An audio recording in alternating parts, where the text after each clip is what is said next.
싱킹 브릿지 타임즈 2024년 7월 31일 파트 1을 시작하도록 하겠습니다. 저성장 구조 긴축재정 기녀라는 소제목 오래간만에 읽어봅니다. 구독, 좋아요 부탁드리고 필요하시면 1.5 배속을 보시기 바랍니다. 파트 1의 내용은 2024년 상반기 영업 잠정 실적 7월 30일 공시 중에서 대부분은 선택을 했습니다. 그 내용을 좀 보면은 이런 생각이 들어가요. 영업이익까지 분석이 주요 대상이었는데 제가 실전 분석에서는 하지만 영업의 손익이 단기 순이익에 미치는 영향이 지금 커지는 것 같은 느낌이 들어옵니다. 전체를 보는 게 제 목적이기도 한데 부분을 보는 게 아니고 영업의 손익 내용을 파악할 필요가 다가오는데 이게 그 주성 내용을 보더라도 그냥 몇 가지 그 금융 손익과 기타 손익으로 해가지고 그냥 제목만 보더라도 어느 정도는 좀 감을 잡을 수 있지 않을까 그렇게 생각은 합니다만은 좀 더 디테일한 것들이 주석이 공시되어야 되지 않겠냐. 향후 손익계산서의 그 작성 내용이 좀 변경될 것으로 이미 그 한국 그 회계기준원에서 그 공시를 했기 때문에 한 1, 2년 내에 그 손익계산서 폼이 바뀔 것으로 알고 있습니다. 그런 취지로도 그래서 그 영업이익까지의 그 내용에 영업의 손익에 있었던 내용이 일부는 영업 쪽으로 그 올라가서 표현하게 되어 있는 거로 되어 있어요. 그러면은 그게 영업이익으로 표현해야 되겠냐? 그러면은 변경되는 게 그 운영이익으로 얘기를 해야 된다. 이제 영업이라는 건 하고 그다음에 그 뭐 재무 관리를 어떻게 했던지 간에 그런 영업외로 했던 것들이 그것도 사실은 돈을 벌기 위한 다 활동들이니까 그런 거 물어봤다. 그러니까 외부에서 볼 때 돈을 빌려주는 입장에서는 아주 그냥 속 시끄럽다. 그러니까 좀 더 개선해봐. 라고 지시가 내려온 것 같아요. 그렇게 느껴집니다. 기업 손익에서 영업의 손익의 비중이 높은 기업을 관심 대상으로 할 필요가 있겠다 생각이 들어갑니다. 그래서 아, 한국 항공우주의 그 상반기입니다. 매출이 1조 6,317억 원으로서 25.3% 증가했는데 영업비용이 적게 증가해서 영업이익 1,223억 원으로서 339.9%가 증가했어요. 그 영업의 손익이 마이너스이기 때문에 이제 조금 줄었지만 이 정도 비중이면은 뭐 크게 문제가 될 건 없을 것 같고 하나 에어로스페이스 경우 매출이 4조 6,343억 원을 달성해가지고 17.4%가 증가했는데 영업비용 약 16.3% 증가, 영업이익 31.8% 증가했습니다. 영업이익은 3,962억 원이 되겠어요. 영업이익률 0.9% 상승했고 항공우주 5.4% 영업이익률이 꽤 올라갔죠. 항공우주가 이렇게 비교를 해보면은 영업이익률이 꽤 올라갔다는 걸 알 수 있겠습니다. 그래서 하나 에어로스페이스의 경우에 그 영업의 손익이 2천억이나 나왔고 작년에는 거꾸로 영업이익이 3천억 원이 안 되는데 영업의 손익이 6,854억 원이나 잡혔어요. 그러니까 이게 배보다 배꼽이 더 큰 경우 이런 것들을 좀 봐야 되는데 작년하고 너무 차이가 심하죠. 그게 좀 문제일 것 같습니다. 문제라기보다는 뭔가 분명히 그 원인이 있을 텐데 그래서 그 당기순이익은 1625억 원뿐이 되진 않습니다. 주로 이제 세전 이익까지만 좀 보는 거로 해보면 그래도 많이 줄어들었죠. 그 영업의 손익이 내려가서 작년에는 거꾸로 영업이익이 3천억 분이 안 되는데 세전이익은 거의 1조 원대가 생겼다. 그러면은 6,854억 원이 과연 뭐냐? 요거 상반기 때 한번 추적을 해보고 싶네요. 시점 분석 때 말이죠. 대우건설 건설이 조금 안 좋은 것 같습니다. 매출 5조 3천억을 달성해서 9.7% 감소했고 영업비용이 7.2% 감소했으면 적게 감소했으면 매출 원가하고 영업 판매 관리비가 좀 증가했다는 얘기를 해서 영업이익은 마이너스 44.3% 감소를 했고요.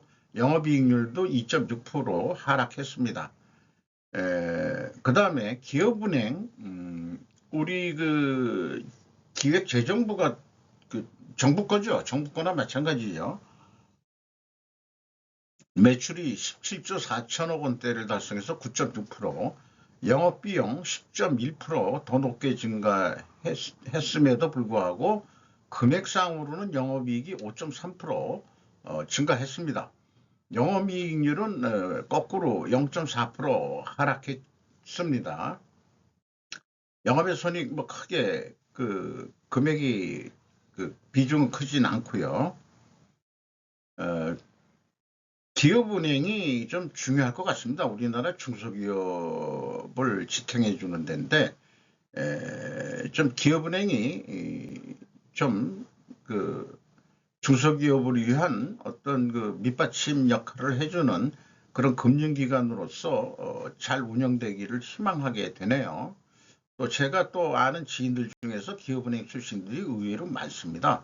네. DN 오토모티브 자동차 부품 회사죠. 매출이 1조 6,660억 원으로서 전년도보다 크게 변동은 없습니다. 영업비용이 약간 내려가서 영업이익이 2,722억 원으로서 5.5% 증가했고 영업이익률 0.8% 상승했습니다. 영화금속 매출 1,494억 원으로서 5.2% 증가했는데 영업비용이 더 증가했는데 금액상으로는 0.9% 40억 영업이익이 났습니다만은 영업이익률은 0.1% 하락했습니다. 영화금속이 꽤 오래된 기업으로 알고 있습니다. 다 자동차 부품도 하지만 다른 것도 조금 하고 있는 거로 기억을 하고 있는데 한미약품 경영 분쟁이 있는 회사죠. 매출이 7,818억 원으로서 11.1% 증가했는데 영업비용이 5.9%밖에 증가를 안 했습니다. 그래서 영업이익이 44.8% 1,347억 원 영업이익이 났습니다. 영업이익률도 4% 상승했고 뭐 영업의 손익은 크게 비중이 높지 않네요. 대환유와 어, 옛날부터 잘 나간다고 소문이 났었는데 이 유화도 석유화학 계통이라서 좀 상황이 안 좋은 것 같습니다. 매출이 1조 4천억 원으로서 20.9% 증가했는데 영업비용이 15.7%뿐이 증가를 안 했어요. 그래서 그럼에도 불구하고 그 계속 영업 손실 219억 원입니다. 영업 손실이 69.2% 개선이 됐습니다. 조금씩 나아지고 있습니다. 석유화학도. 영업이익률 4.6% 상승했습니다. 좀 연말까지 되면은 조금 이런 게 더 개선이 되지 않겠냐, 흑자 전환이 될 수 있지 않겠냐, 이 정도 수준이면은 그런 생각도 한번 해보게 되네요. 한솔 제지 매출이 1조 원대인데 0.7% 증가했고 영업비용은 거꾸로 0.8% 줄였습니다. 영업이익 69.9% 증가했습니다. 영업이익률 1.4% 증가 상승했습니다. 영업의 손익 비중이 영업이익하고 비교했을 때 꽤 비중이 높죠. 그래서 세전이익이 175억 원으로 떨어졌습니다. 이런 경우에 이제 영업의 손익이 이제 재무, 돈놀이나 돈 관리를 어떻게 했느냐 이런 게 이제 관심사항으로 작년에도 마찬가지네요. 영업이익까지는 좀 내지만은 영업의 손익에서 손실을 계속 크게 내고 있다. 이게 그럼 이자 같은 게 꽤 많이 나가냐? 이런 게 이제 관심겠죠. 그래서 부채 비율, 레버리지율 이런 것도 좀 관심 사항으로 나타나게 될 것 같습니다. 이게 연결이고 그다음에 요 개별로도 그 공시를 했어요. 개별로는 영업이익이 229.2% 증가했고 세전 이익은 그 한 반 정도 그래도 비중이 높네요. 그래서 영업이익은 418억이지만 세전이익은 208억으로 한솔제이지도 그 영업의 손익이 관심 대상으로 볼 수 있겠습니다. 분석 대상이다. 이렇게 선정을 할 필요가 있겠습니다. 에코프로모티 매출이 1,458억 원으로서 이게 뭐 어떤 업종인지 잘 모르겠습니다만은 2차전지 계열인 것 같은데 72.2%나 크게 내려갔고 영업비용 68% 줄어들고 영업 손실 166억 원이 발생했습니다. 207.2% 영업이익률이 하락했고 영업이익이 그다음에 영업이익률은 14.4% 하락했습니다. 유한양행 매출이 9,477억 원으로서 3.7% 증가했는데 영업비용이 6.5%꽤 높게 증가해가지고 영업이익이 50.1% 감소했습니다. 218억 원뿐이 나질 않았네요. 유한양행 잘 나가다가 2024년도에 실적이 좀 안 좋아지네요. 영업이익률 2.5%. 자, 영업의 손익 비중이 이제 영업이익하고 비교했을 때 거꾸로 배보다 배꼽이 더 높죠. 이것 때문에 이제 그 세전이익은 708억 원으로 높게 나오고 영업이익은 내려갔는데 거꾸로 당기순이익은 올라갔다. 이런 경우에 영업보다도 본업보다도 이 부업이라고 영업의 손익을 부업이라고 표현해 본다면 이 돈놀이를 어떻게 했느냐 이런 것들이 근데 대부분 보면은 나중에 평가 그 금융자산 평가이 뭐 이런 것들이 대부분일 것 같긴 합니다. 평가에 의해서 그 손익이 왔다리 갔다리 하지 실제 무슨 처분 내지는 취득 뭐 이런 거 가지고 나오는 것 같지는 않아요. 지금까지 지득된 그 느낌으로는.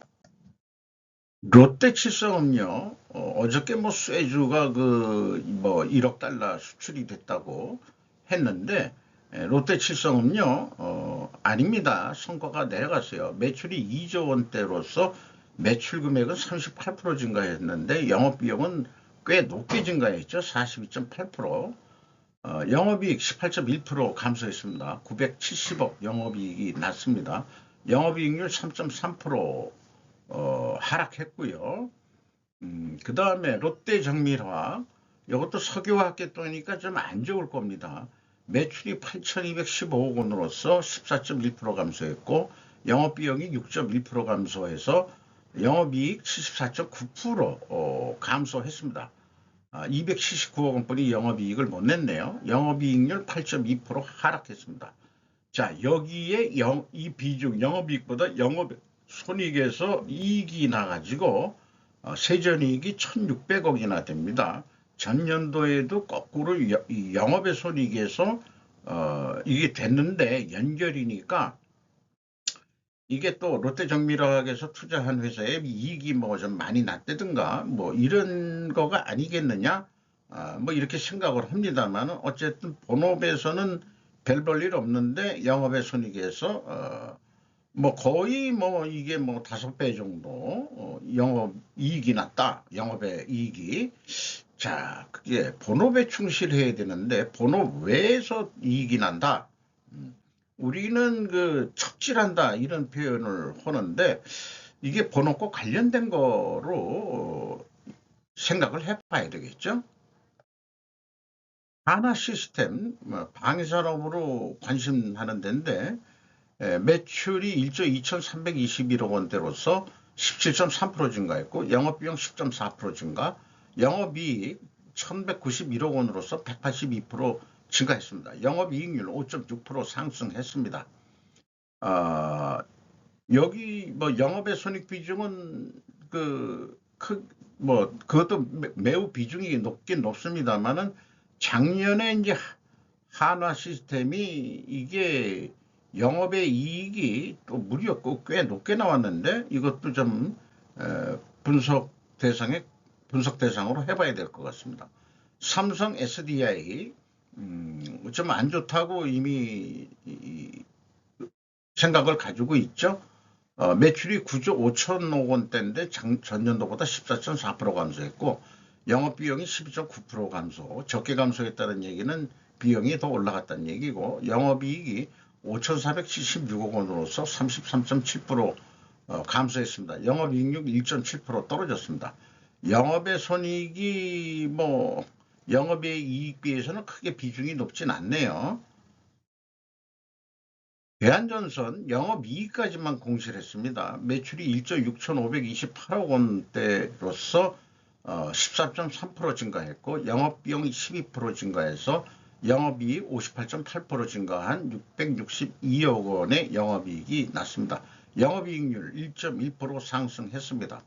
TI 첨단 소재 매출 1,255억 원 달성해서 22% 증가했고, 영업비용은 거꾸로 6%를 줄여서 전년도에 그 영업손실 92억이었는데 영업이익이 무려 201억 원으로서 317.5% 전환이익이 발생됐습니다. 영업이익률 25.1% 상승했습니다.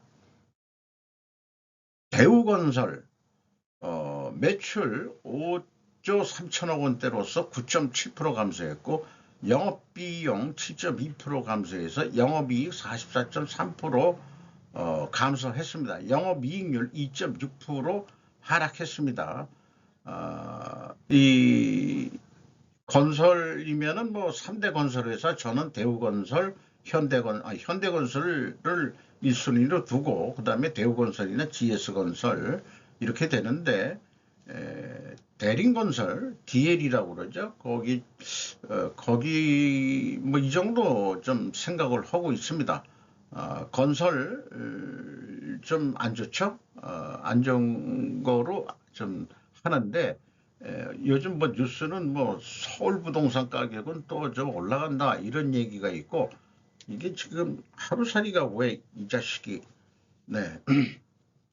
뭔 냄새를 맡고 와서 그런지, 잠깐 지방은 안 좋다고 그러죠. 그게 지금 이제 건설도 양극화다.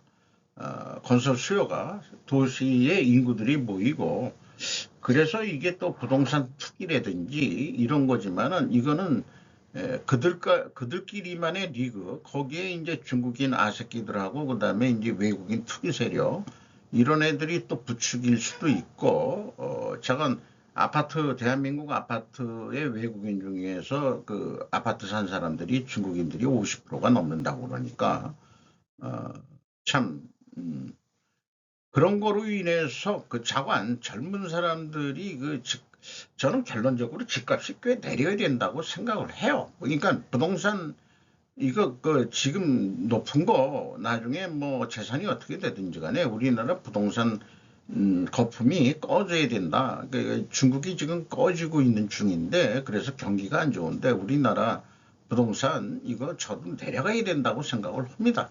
우리가 미래 세대를 생각해가지고, 미래 세대가 어저께 그 30일자 한 것 중에서도 미국 서부에 일을 하는 노숙자들이 늘어난다. 얼마나 임대료가 비싼지, 임대료 낼 돈이 없으니까 그냥 밖에 나와서, 근데 현대차 안에서 산대요. 그런 현대차가 일반 서민들한테 또 많이 팔리는 모양입니다. 이상 마치도록 하겠습니다.